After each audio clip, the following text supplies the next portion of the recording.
अच्छा शादी करके खुश बिया सहेली ए भौजी तोरा सहेली बा ए भाई ये है तानिया झाट मनवाली कम और हल्ला कर ज़्यादा। तो भौजी तू आगे बोलो क्या होता। कैसे हैं आप लोग? आज हम फिर से अप्लाई कर दिया हूँ तानिया झाट को, इसीलिए आप सभी से बोलना चाहते हैं कि इस वीडियो का पूरा देखिए, बहुत मजा आएगा। तो वीडियो बनाने का बस एक ही मकसद है, एक ही मकसद रहता है आप सभी को दिल से हंसाने के लिए, ना किसी को दिल को ठेस करने के लिए।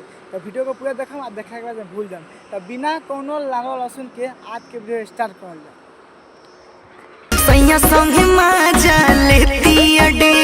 अरे भौजी भौंसरी वाली वाह बहुत अच्छा कि सैया साथ से माजा लेतिया डेली, वैसे भौजी कहनी है तनिया झाट मतलब माजा लेते डेली। तो अपन यार से कहे के जरूरी बा, मान लो यार ये बात सुन के तारा पटा के पेल दे तो क्या करबू? तो मुत देबू।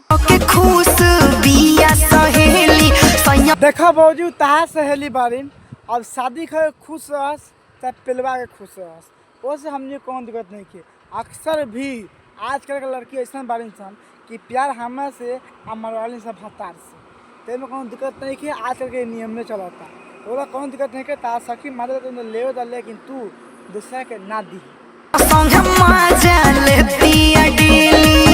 गधा साथ मारा लो कि भौजी के सामान फाड़ जाए। कितना चुतिया से बात करती है यार कि मरद से अपना माजा लेतिया डेली। अरे तो कोनो बात ना, शादी हो लोग प्यार कर ले बा पहले ही खाते नू देख खाली थोड़े प्यार कर ले बा। हाँ देखेला कभी प्यार ना कर ले भाभी, पहले खातिर प्यार कर ला, समझ लू। हाँ अगर तार शादी हो नू तो तू उनते करबू आ करबू हम मरे अबू कि ना करबू कि ना हम ना दे तो ना पेलवा तू पेलबू सब कने पेली आ पेलवावेला। याद के नियम बा सबके पता बा, एमे कौन सिखावेला काम नहीं के। मजा लेता तो लेवे दो।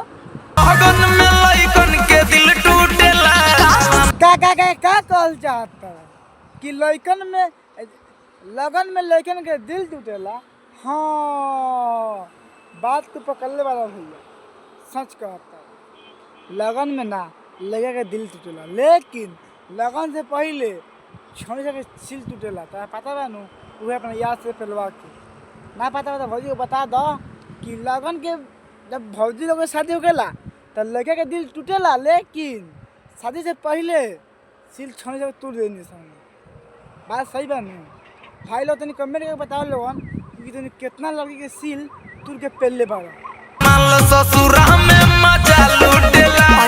हाँ भैया बिल्कुल राइट, क्या बात कहें यार भैया, ये बात सच है। लगन में लड़के के दिल टूटेला और लड़की से सस्ते में माजा भतार से लुटेला, इसमें कोनो कहे वाला बात नहीं है। लेकिन लगन से पहले जब छोड़ी से प्यार कर सब यार से नहीं तो छाँव से सिल तुर के आ खून बहा दिली सब। इहो तू कह दो भौजी की, अगर भौजी के नहीं पता तो शादी से पहले प्यार करो, कोनो पटा के पेली सिल टूट जाई तो बाद में सोच जाई तो वो मजा लुटी उधर लुटबे करी यार। ये सबके ये नियम बा, केहू बोल के भाई प्यार वही खातिर करेला ले खातिर। इंसान अगर शादी कैलक ओकर देह ना छुलक ओके ना लेलक नू ओके प्यार कहल जाला।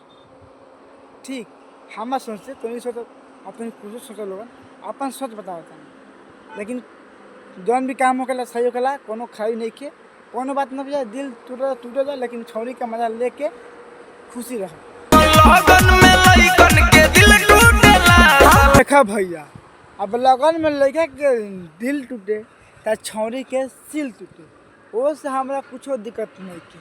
अक्सर प्यार में यही होता है, पहले तो लड़की सिल तुड़वा के मरवा लेती है अपना यार से, फिर छोड़ के सोचे जाकर भता से फिरवाती है। एक गलत बात है, एक ही से प्यार करना चाहिए, बार बार प्यार नहीं होता। लेकिन ऐसे करते हैं, हम भी किए हैं यार, मैं अपने बारे में बता रहा हूँ। तो उससे लिए कोई दिक्कत नहीं है, अगर भौजी का देने का मन है तो तुम भी ले लो। ना चाटेला तारा बोहनी के झाट छीलो एगो बच्चा के बार बार बार बार बार बार कहत हम म्याज परेशान हो गल यार कि लड़की से मतलब बहन चोट कुछ भी बोल देगा तो हम सुन लेंगे। अरे हम मानते हैं लगन में हम लोग का दिल टूटता है और ससुर में जाके छोड़ी से हमारे उठता है, कोई बात नहीं, उससे पहले हम लोग सिल तुर के पेल देते हैं।